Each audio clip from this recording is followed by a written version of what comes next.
हमें सीख मिलती है कि सिद्धार्थ गौतम की ग्रस्त होने के बावजूद भी उन्होंने किस प्रकार का जीवन जिया और कैसे कैसे वो इस बोधि लाभ तक पहुंचे और कैसे वो सम्यक संबुद्ध बने। जिन जिन महान बाबों ने, जिन जिन धर्म अनुयायियों ने जीवन गाथा को सुना है, बहुत बहुत साधुवाद। लेकिन आज फिर से हुआ है उनके जीवन दर्शन को हमें सुनने का गौरव प्राप्त हो रहा है।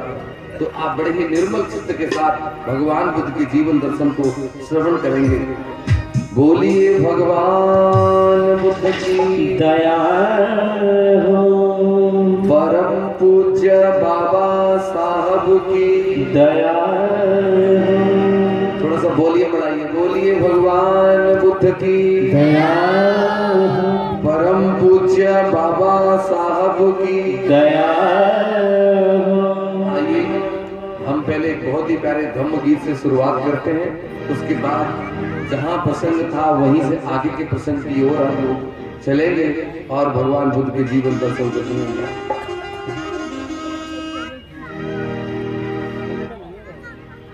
बुद्ध धम्म संघ की शरण जो आ गया, बुद्ध धम्म संघ की शरण जो आ गया, बुद्ध धम्म संघ की शरण जो आ गया, जीवन जीने की कला हो आ गया, जीवन जीने की कला हो पा गया, बुद्ध धम्म संघ की शरण जो आ गया, बुद्ध धम्म संघ की शरण जो आ गया, बुद्ध धम्म संघ की शरण जो आ गया, जीवन जीने की कला हो आ गया, जीवन जीने की कला हो पा गया। ताली बजा के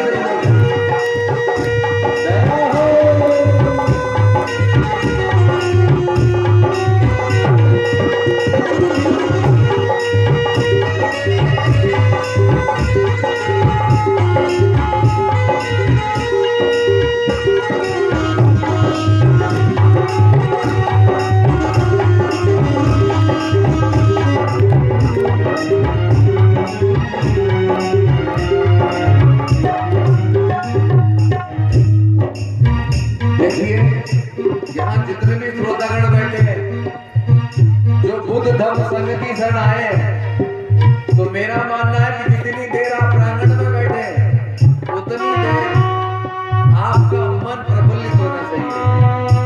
रविदास जी की बात याद करो, मन चंगा तो कटौती में। ऐसा नहीं होना चाहिए आप इधर तो बैठे हो, मन इसी बात से कुंडी तक बांटा लो, कितने लोग बैठे हैं इसी बात को लेकर के टेंशन ले रहे हो। ये आपका विषय नहीं है, ये आपका विषय है कि मैं कितना आनंदित हूँ, क्या मेरे को उसका वास्तविक लाभ मिल रहा है क्या। तो गाइए सभी लोग मिलकर के, बुद्ध धम्म संघ की शरण जो आ गया, बुद्ध धम्म संघ की शरण जो आ गया, बुद्ध धम्म संघ की शरण जो आ गया, बुद्ध धम्म संघ की शरण जो आ गया, जीवन और चिल्ला चिल्ला के कहने लगा कि धोखे बाद है, धोखे बाद है, धोखे बाद है। उसने ना धोखा दिया, यानी उसने हमें बुला तो लिया, इनवाइट तो कर दिया, निमंत्रण तो दे दिया, लेकिन उसने हमें बुला करके हमारा उपहास दिया।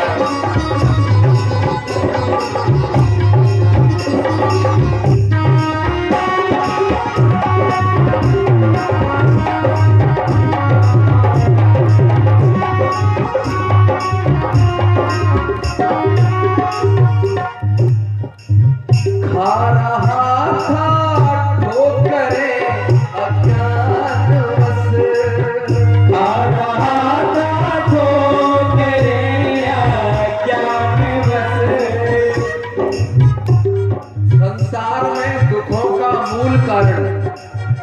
अज्ञान है। जिसके घर में अज्ञान, जिसके मन में अज्ञान, जहां अज्ञान है वहीं अंधेरा है और वहीं दुख है। तो मैंने कलम उठाई और लिखा क्या?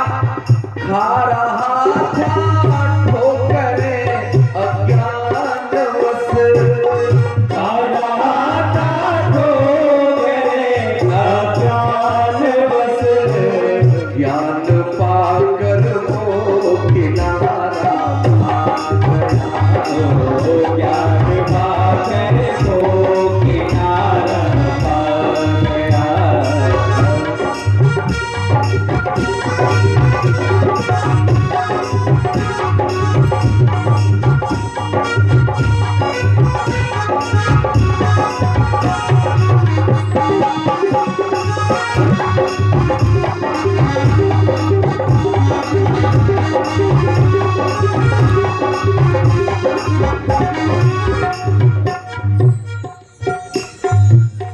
मैल सारा धुल जाता मन पर चढ़ा, मैल सारा धुल जाता मन पे चढ़ा, मैल सारा धुल जाता मन पर चढ़ा, मैल सारा धुल जाता मन पर चढ़ा। सील रूपी नदिया में जो नहा गया, सील रूपी नदिया में जो नहा गया, भूत भम सब की शरण जो आ गया, भूत भम संग की शरण जो आ गया।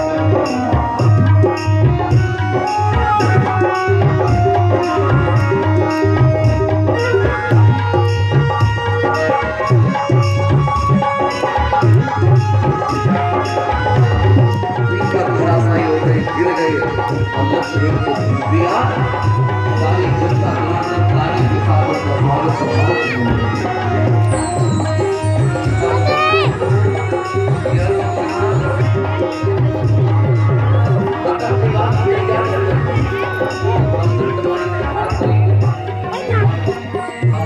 सागर में जा सागर में जा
जीवन जीने की कला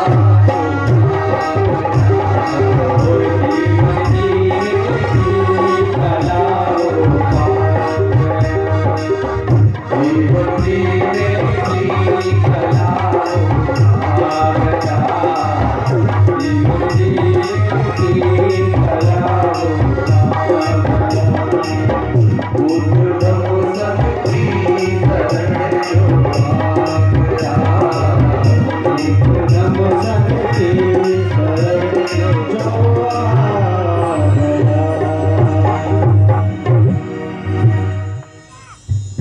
इस सारे संसार में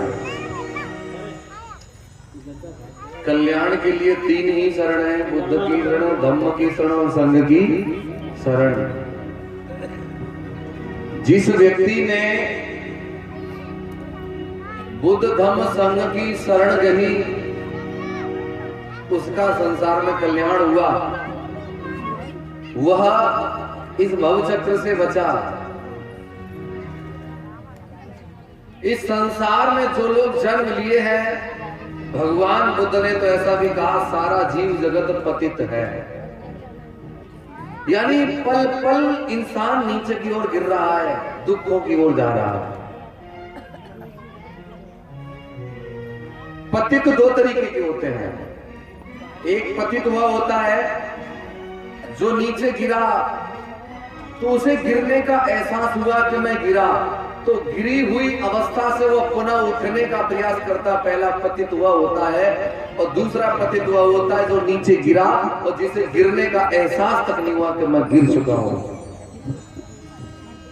धम्म बंधुओं, गिरी हुई अवस्था से जो व्यक्ति एहसास कर लेता कि मैं गिरा, बुद्ध कहते हैं उस व्यक्ति का तो संसार में कल्याण सब है, जिसको एहसास हो गया कि मैंने बुरा किया या मैं नीचे गिरा, मैंने शराब पी, मेरे शराब पीने से मेरे घर में झगड़ा हुआ, कलह हुई, तनाव हुआ, जिसको एहसास हुआ तो वो कोशिश करेगा गिरी अवस्था से पुनः उठने का, तो उसका कल्याण हो सकता है। लेकिन जिसे एहसास ही नहीं हुआ उसका संसार में कभी कल्याण हो ही नहीं सकता।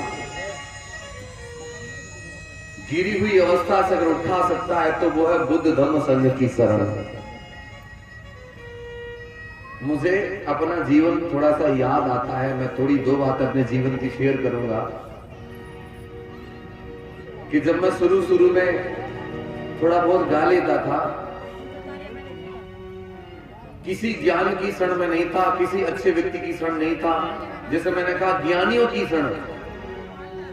थोड़ा माता बहनों से एक निवेदन है, जैसा मैंने अभी एक बात किया, मेरे निवेदन को स्वीकार करें, थोड़ा दूरी बनाकर बैठे। आज मैं तुमसे दूरी बनाने की बात कर रहा हूं और 3 दिन के बाद फिर मैं आपसे कहूंगा आगे बढ़ो। अभी मैं थोड़ा दूरी बनाने की बात कर रहा हूं, थोड़ा दूरी बनाकर फासला लेकर के बैठिए। जैसे ये भाई लोग बैठे वैसे थोड़ा बैठिए, थोड़ा थोड़ा दूरी बनाकर। 3-4 दिन के बाद क्या है कि आप लोग फिर आगे बढ़ेंगे, लेकिन मैं अभी थोड़ा दूरी बनाने की कोशिश कर रहा हूँ। गर्मी भी बहुत है, थोड़ा दूरी बना करके बैठिएगा। पंडाल काफी बड़ा है, तो अच्छे से बैठिएगा। तो मैं आप लोगों को कहना चाहता हूं कि मैं अपने जीवन का अनुसरण करता हूं। अगर ये अवस्था कहीं ना कहीं किसी न किसी के जीवन में होती है। मेरे किसी दोस्त ने मुझे ऐसा कह दिया कि जितने भी ये गायक बंधु होते हैं, ये नशा पानी करना, ये मौज मस्ती करना, ये तो इन्हें विरासत में मिला हुआ है, इसलिए यार खूब खाओ पियो मौज करो। तो शुरू में क्या है, वो बीड़ी की सिगरेट का चस्का लेना शुरू कर दिया और बियर लगाना, ठंडाई पीना, ऐसे जीवन गुजरा था। मैं इसी को जीवन समझता था। ये शुरुआत हो रही थी, लेकिन मैं शायद मानता हूं कि मेरे शायद कोई पुण्य कर्म रहे होंगे छोटे बड़े, कहीं मुझे मेरे बड़े भाई टीपी गौतम जी का सहारा मिल गया। पता नहीं इस कीचड़ में पड़े हुए व्यक्ति को कैसे तराश लिया, कैसे देख लिया, कैसे अनुभव कर लिया, और उन्होंने उस कीचड़ में पड़े हुए व्यक्ति को आसमान की ऊंचाइयों तक ले जाके खड़ा कर दिया। एक एक चीज रोक रोक के, टोक टोक के अनुभव कराई। जो आप भगवान बुद्ध का जब आर्य अष्टांगिक मार्ग का जब अनुसरण करते हैं तो उसमें एक सम्यक स्मृति आती है। सम्यक स्मृति का मतलब यादाश्त नहीं होती, सम्यक स्मृति का मतलब होता है सजगता, सावधानी। एक हम गाथा भी पढ़ते हैं, सब पापस अकरणं कुशल से उपसंपदा सचित पर्योदपनं एतं बुद्धा अनुशासनं। सब पापस अकरणं का मतलब होता है किसी प्रकार का पाप कर्म न करना। कुशल से उपसंपदा, कुशल कर्मों का, अच्छे कर्मों का संचय करना, और बुरे कर्मों को, पाप कर्मों को निकालना, दूर करना। सचित पर्योदपनं, चित्त की परिशुद्धता, चित्त को परिशुद्ध रखना, यही बुद्धों का अनुशासन है, यही धर्म है। जब ये चीजें जीवन में आई और बुद्ध धम्म संघ की शरण मिली तो जीवन फूल की तरह खिलता चला गया और बुराइयों से जीवन बचने लगा। मैं यहां जितने भी धम्म अनुयायी बैठे हैं, मैं उनको कहना चाहता हूं, इस संसार में आकर के दुखों से मुक्त होना चाहते हो तो जब मेरा बुद्ध धम्म संघ की शरण से कल्याण हो सकता है, सम्राट अशोक का हो सकता है, परम पूज्य बाबा साहब का हो सकता है, कनिष्क का हो सकता है, हर्षवर्धन का हो सकता है, बिंबिसार का हो सकता है, पर राजा प्रसेनजित का हो सकता है, तो आपका क्यों नहीं हो सकता? हो सकता है। लेकिन हमें बुद्ध धम्म को पढ़ने के साथ साथ, सुनने के साथ साथ उसे अपने व्यवहार में भी ढालना पड़ेगा। और जैसे ही व्यवहार में ढला, वैसे ही जीवन में प्रसन्नता चालू, प्रसन्नता प्रारंभ, वैसे ही जीवन में बदलाव शुरू होना हो जाता है। लेकिन जब तक हम उसको फॉलो नहीं करते, उसको धारण नहीं करते, तब तक हमें उसका कोई विशेष लाभ होने वाला नहीं है। तो वो सिद्धार्थ गौतम जो राजा सुदोधन के घर में जन्मे, उनके जीवन को अगर देखेंगे तो बचपन से ही उनका जीवन करुणामयी था। हृदय में करुणा ही करुणा थी। जिसको भी देखते तो उसको देख करके हृदय द्रवित होता था। उसकी मदद के लिए, उसकी प्रसन्नता के लिए, उसकी खुशहाली के लिए वो प्रयास करते थे। लेकिन क्या हम करते हैं? हम बस ये चाहते हैं मेरी कोठी बन जाए, मेरे घर गाड़ी आ जाए, मेरे पास अच्छे गहने हो। दूसरे की कोठी देखी तो ज्वेलसी जलन हो गई, दूसरे की गाड़ी देखी तो जलन हो गई, दूसरे को अच्छा खाता पहनता देख लिया तो जलन हो गई। तो क्या जीवन में इसका लाभ मिलेगा? नहीं मिलेगा। जब तक हम दूसरों के भले के लिए, दूसरों के कल्याण के लिए कार्य नहीं करेंगे, तब तक हमें कोई लाभ होने वाला नहीं है। एक छोटी सी कहानी सुना रहा हूं।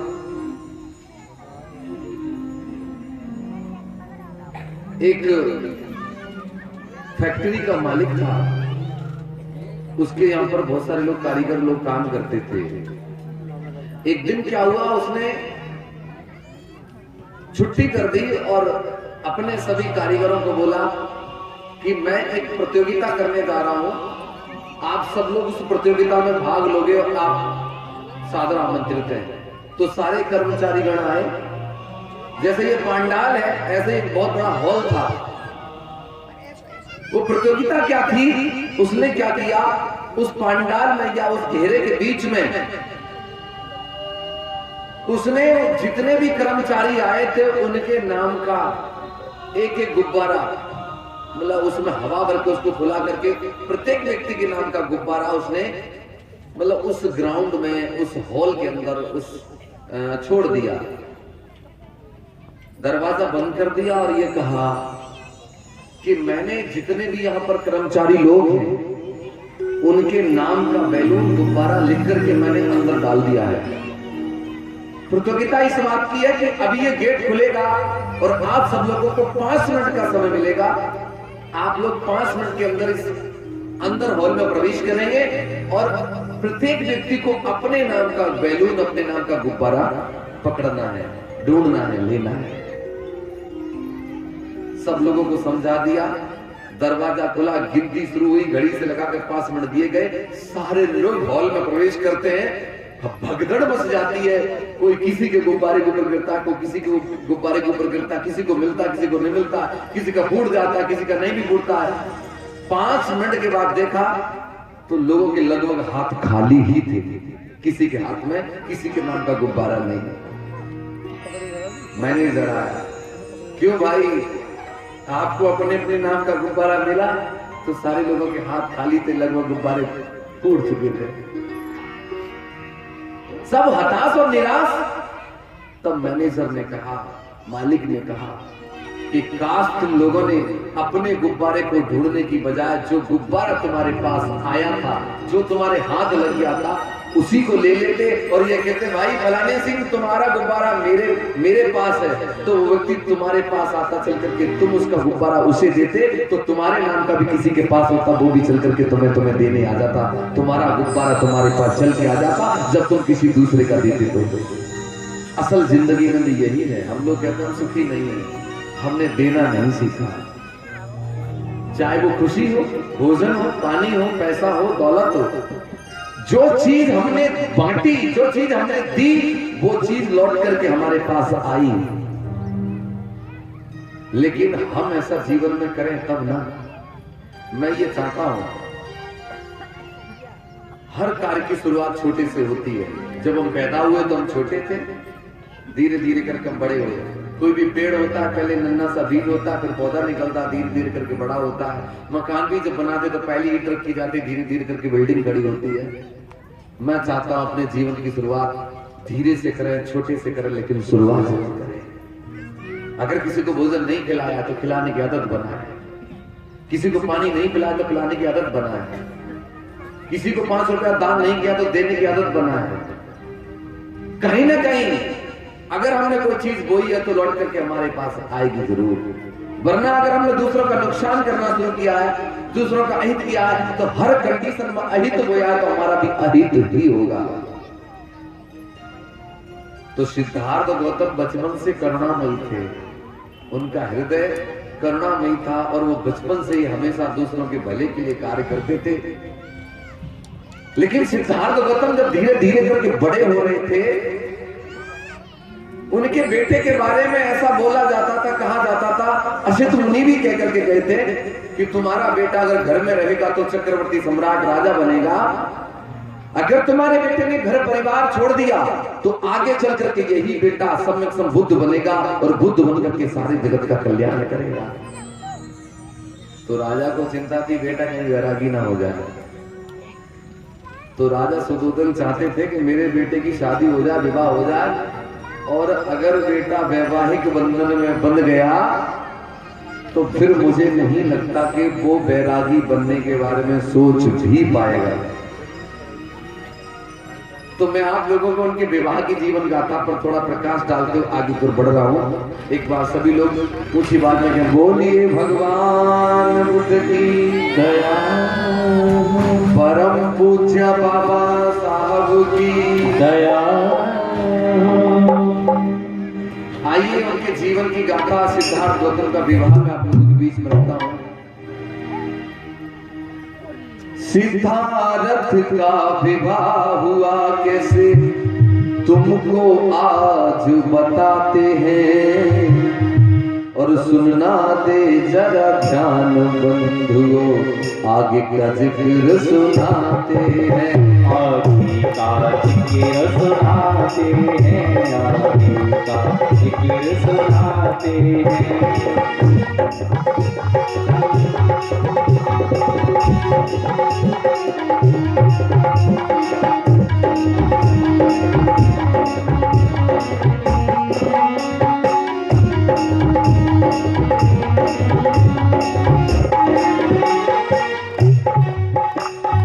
दंडपाण एक महान योद्धा जिसकी पुत्री थी गोपा, विवाह योग्य बिटिया को देख कर जिसने स्वयं पर धारोपा, जिसने स्वयं पर धारोपा, जिसने स्वयं पर धारोपा। सुंदर बड़ी सुशील थी गोपा, सुंदर बड़ी सुशील थी गोपा, साफ साफ बतलाते हैं, सुनना दे जरा ध्यान बंधु, आगे का जिक्र सुनाते हैं, आगे का जिक्र सुनाते हैं, आगे का जिक्र सुनाते हैं।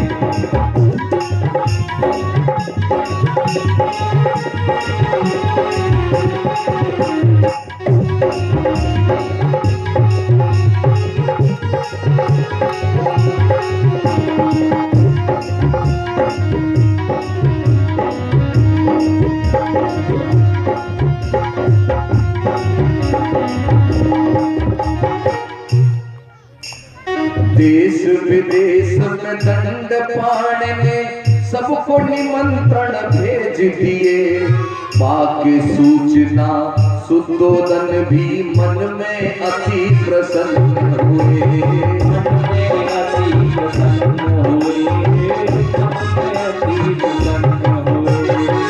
देश विदेश में दंडपाण ने सबको निमंत्रण भेज दिए, पाके सूचना सुदोधन भी मन में अति प्रसन्न हुए, मन में अति प्रसन्न हुए, मन में अति प्रसन्न हुए।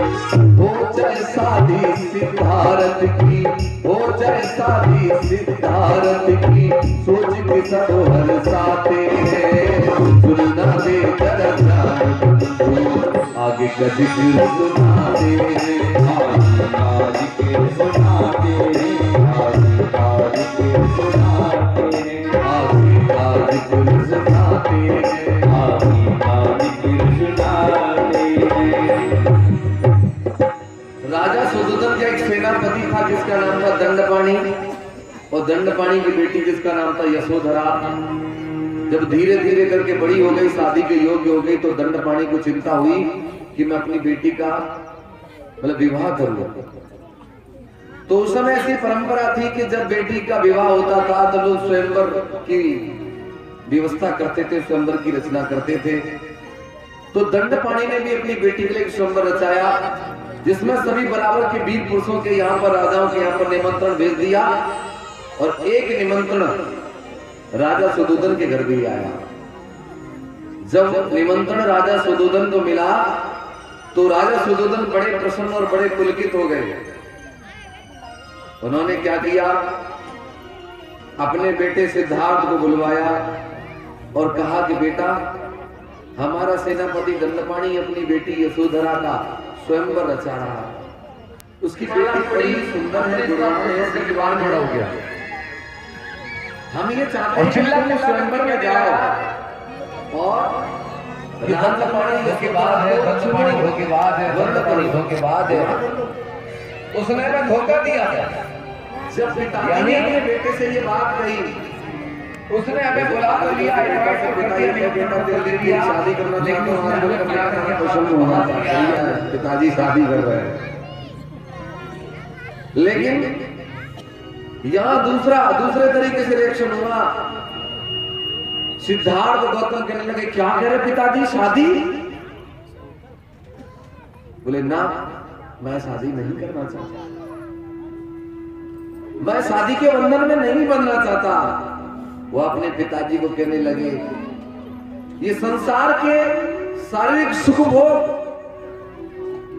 मुझे इनमें कोई रुचि नहीं है, मैं इन बंधनों में नहीं बनना चाहता पिताजी। अतः जबरदस्ती या मुझ पर मतलब शादी करने का दबाव मन दो, मैं शादी के बंधन में नहीं बंधना चाहता, मैं विवाह नहीं करना चाहता।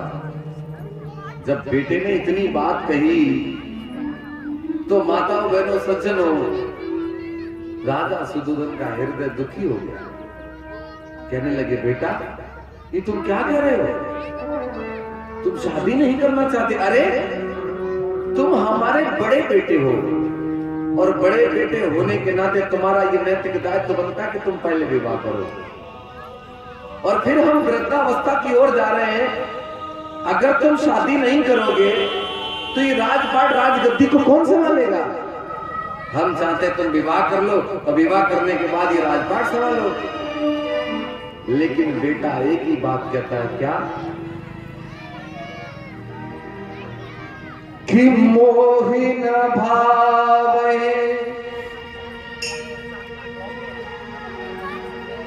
मोहि न भावे प्रणय प्रपंचो, भोग वृथानन रंजु। बुद्धं शरणं गच्छामि, धम्मं शरणं गच्छामि, संघं शरणं गच्छामि, बुद्धं शरणं गच्छामि। ओ देहं दुष्कर आयुष दाता, पठमहि मोहिन तत्र बलाता। जय जय बोलो जय जय, बोलो जय जय। यानी सिद्धार्थ गौतम बार बार मना करते कि पिताजी, मैं शादी के बंधन में नहीं बनना चाहता, मैं विवाह नहीं करना चाहता। जबकि पिताजी की इच्छा है कि वो बेटा स्वयंवर में जाए, राजकुमारी यशोधरा को वर्ण करे, विवाह करे। पिताजी कहने लगे, बेटा सुनो कि अस्त स्वयंवर जाओ तुम, मान हमारी बात, तनिक तो सुख दो अब हमें, सुख करो न सीधा। बेटा ऐसी बात ना करो जो दिल को मतलब दुखी कर दे, मन को कुंठित कर दे, परेशान कर दे। मेरे मन की अभिलाषा और इच्छा है कि तुम स्वयंवर सभा में जाओ। पिता के करुण वचनों को सुनकर के दुखी मन को देख करके सिद्धार्थ गौतम के मन में करुणा का भाव पैदा हो गया, मन द्रवित हो गया और वह ऐसा विचार करने लगे कि मैं शायद पिताजी की बात को ठेस ना लगाऊं। तो कहने लगे, पिताजी अगर तुम्हारे मन की इच्छा है कि मैं स्वयंवर सभा में जाऊं तो चला जाता हूं, कोई दिक्कत नहीं। तब अगले ही दिन राजकुमार सिद्धार्थ स्वयंवर सभा में पहुंचे हैं धर्मबंधु। जैसे ही वो पहुंचे उन्होंने क्या देखा, लंबी लंबी कतारें लगी हुई है, लाइनें लगी हुई हैं और तंबू बने हुए हैं छोटे छोटे। उन तंबुओं पर एक एक झंडा लगा हुआ है। तंबू के आगे एक नाम पट्ट लिखा हुआ है जिसपे उस राजा का नाम लिखा है, इस वीर पुरुष का नाम लिखा है जो उसके अंदर बैठा है। सिद्धार्थ गौतम ने ये सब देखा और आगे बढ़े तो दंडपाणि को यह सूचना मिल गई कि राजा सुदोधन का बेटा सिद्धार्थ गौतम स्वयंवर सभा में आया है। तो दौड़े दौड़े करके गए और हाथ जोड़ करके उनको वंदन किया, उनका स्वागत हुआ, वेलकम हुआ और उनको भी एक सुंदर से खेमे में बिठा दिया, उनको पानी पिलवाया, आसन दिया और हालचाल पूछे। मैं बताना चाहता हूं 10,000 वर्ग हाथ की जो जगह थी उसको घेरते हुए कनातें लगाई गई थी और बहुत ही सुंदर स्वयंवर भूमि बनाई गई थी। सारे वीर पुरुष इस इंतजार में थे कि कितनी देर में घोषणा होगी और राजकुमारी यशोधरा स्वयंवर सभा में प्रवेश करेगी और शायद हमें अपना पति स्वीकार करेगी, चुनेगी। तो थोड़ी देर के पश्चात शंखनाद होता है। नाद बोले तो ध्वनि, शंख की ध्वनि बजती है। घोषणा होती है कि राजकुमारी यशोधरा स्वयंवर सभा में प्रवेश करने के लिए जा रही है। तो सारी की सभा सतर्क और अलर्ट हो जाती है। तभी राजकुमारी यशोधरा संघ की सहेलियों को लेकर के स्वयंवर भूमि में प्रवेश करती है। जैसे ही स्वयंवर भूमि में प्रवेश करती है तो जितने भी वीर पुरुष वहां पर हैं, माताओं बहनों सज्जनों, उनके मन में लड्डू फूटने लगते हैं। मनी मन ये सोचने लगते हैं कि राजकुमारी यशोधरा अगर आएगी तो जो व्यक्ति ऐसा सोच रहा है वो केवल अपने लिए सोच रहा है कि केवल और केवल मुझे पसंद करेगी और किसी को पसंद नहीं करेगी। पर धराशायी हो गई, गिर गए, प्रवेश करती है। सारी की निगाह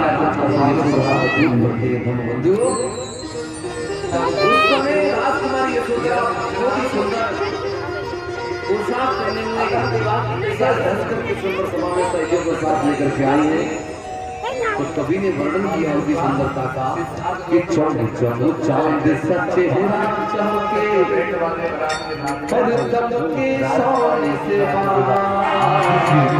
की शादी वो तू ही रूपवती है बाकी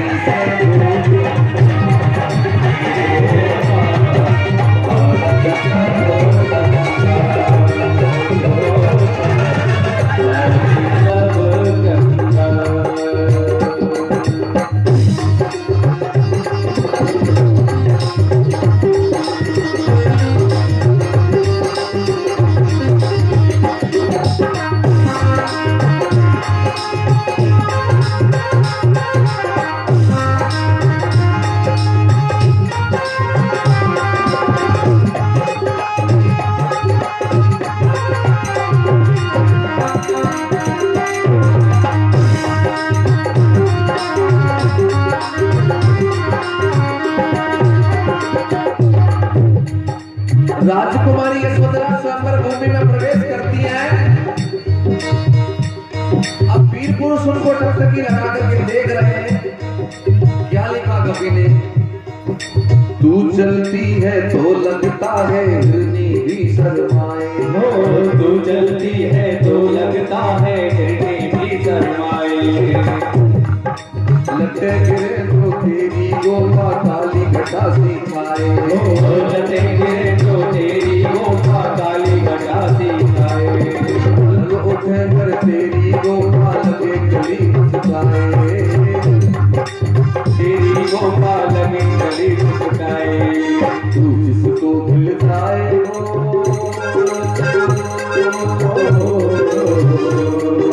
तू जिसको मिल जाए वो जाए लाला। गोपा तू ही रूपवती है, बाकी सब गंगा। हो गोपा बाकी सब गंगा।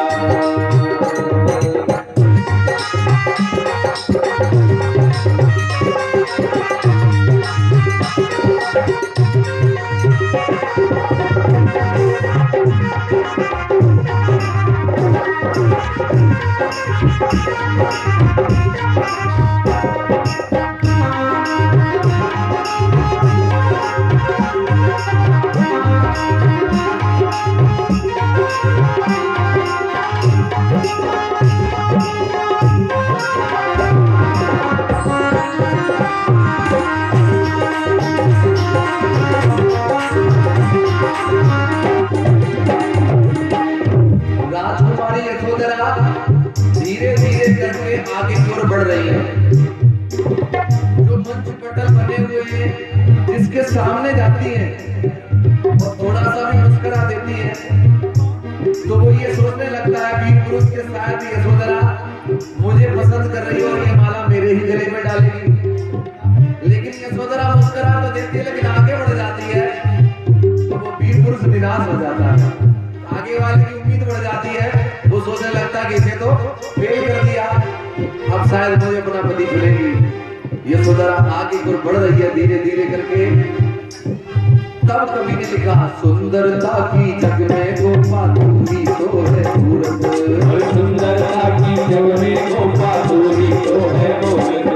सुंदरता की जग में गोपा तू ही तो है सूरत। सुंदरता की जग में गोपा तू ही तो है मूरत। आंखें सकना पाए देख के तेरी मोहित मूरत। आंखें सकना पाए देख के तेरी मोहित मूरत। पल पल क्षण क्षण गोपा मुझको तेरी बड़ी जरूरत। पल पल क्षण क्षण गोपा मुझको तेरी बड़ी जरूरत। मिल जाए तो तू मुझको हर घर मिल जाए तो तू मुझको जीव हजारों साल। गोपा तू ही रूपवती है बाकी सब गंगा। ओ गोपा बाकी सब गंगा।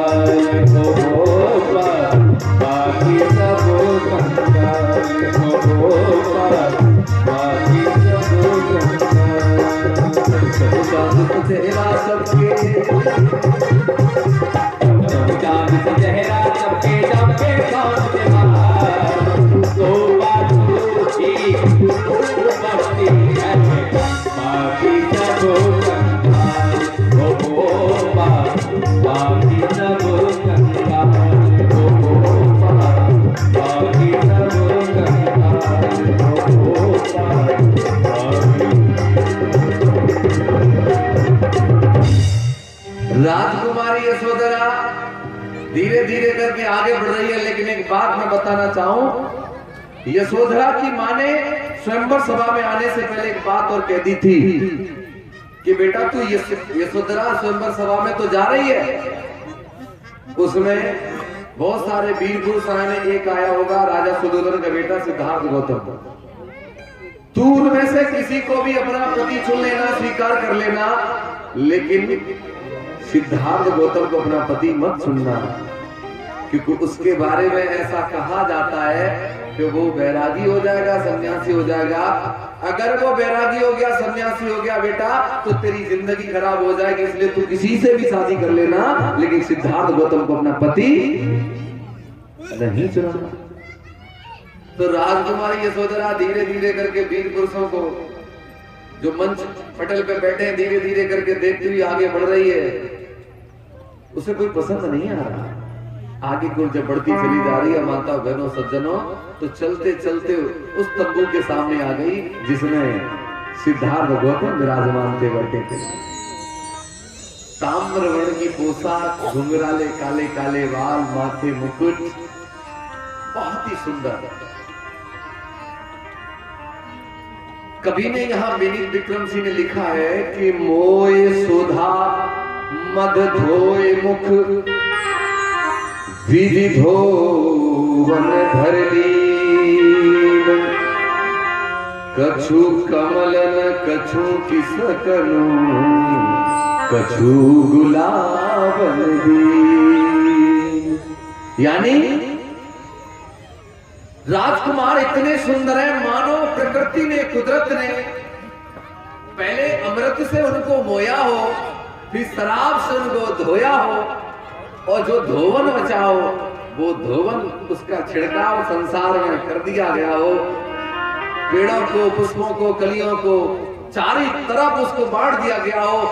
सारे संसार की सुंदरता ऐसा लगता एक अकेले राजकुमार सिद्धार्थ में आकर के समा गई। राजकुमारी यशोधरा जब सिद्धार्थ गौतम के सामने पहुंची तो ठगी की ठगी सी रह गई। एकदम नजर भर करके देखने लगी, टकटकी लगा करके देख रही हैं। बहुत ही शांत भाव चेहरा, चेहरे पर तेज, माथे मुकुट, ताम्र वर्ण की पोशाक। धर्म बंधुओं, माताओं, बहनों, राजकुमारी यशोधरा सुध बुध सी विसरा गई, सब कुछ भूल गई और केवल सिद्धार्थ गौतम को देख रही है। मन मंदिर मह मोहिनी, मन मंदिर मह मोहिनी, मूरत गई समाय,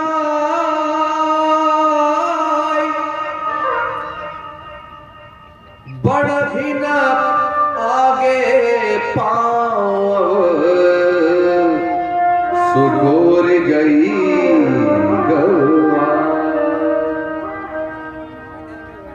मन के मंदिर में सिद्धार्थ गौतम की मूर्तियां बस गई है, आगे नहीं बढ़ पा रही है यशोधरा, पैर वहीं की वहीं खिटक गए हैं। संग में जो सहेलियां आई हैं वो भी बेचारी देख रही हैं। तब एक सहेली ने क्या किया, धीरे से उसको नोच लिया। जब नोचा तो एकदम होश में आई। सहेली कहने लगी, अरे कहां खो गई हो? बेचारी एकदम लज्जित सी हो गई। लेकिन सिद्धार्थ गौतम को देख रही है, तभी मन में ये ख्याल आ गया है कि मेरी माँ ने तो ये कह दिया है कि बेटा तू किसी को भी अपना पति चुन लेना, लेकिन सिद्धार्थ गौतम को अपना पति स्वीकार मत करना, क्योंकि सिद्धार्थ गौतम बैरागी हो जाएगा। अब बेचारी सोच रही है क्या करूं, माला पहनाऊं कि नहीं पहनाऊं। तो बेचारी वहां से दौड़ लगा देती है और घर आकर के माँ की गोदी में गिर पड़ती है। कहने लगती है, मैया अरे जिस व्यक्ति को तुमने चुनने के लिए मना कर दिया था, मुझे तो पूरी स्वयंवर सभा में केवल और केवल एक ही व्यक्ति अच्छा लगा है, और वो है सिद्धार्थ गौतम। मैया मेरे मन के मंदिर में उनकी मूर्त समा गई है, मैं किससे शादी करूं? कहने लगी कि अगर तुम वास्तव में माँ मेरा भला चाहती हो, मुझे प्यार करती हो, मेरी शादी करना चाहती हो, तो माँ मैं तुमसे निवेदन करती हूँ मुझे आज्ञा दे दो, और माँ मुझे शादी सिद्धार्थ गौतम से कर ले दो। माँ कहने लगी,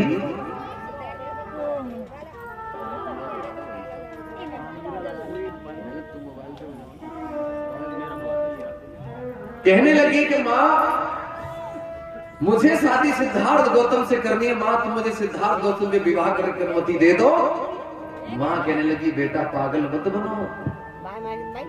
उस स्वयंवर सभा में तमाम वीर पुरुष आए हैं, तुम किसी को भी देख करके पसंद कर लो, मैं उससे तुम्हारी शादी करवा दूंगी, लेकिन बेटा सिद्धार्थ गौतम को पति मन चुनो, क्योंकि सिद्धार्थ गौतम बेटा वैरागी हो जाएगा। तब वो बेचारी कहने लगी,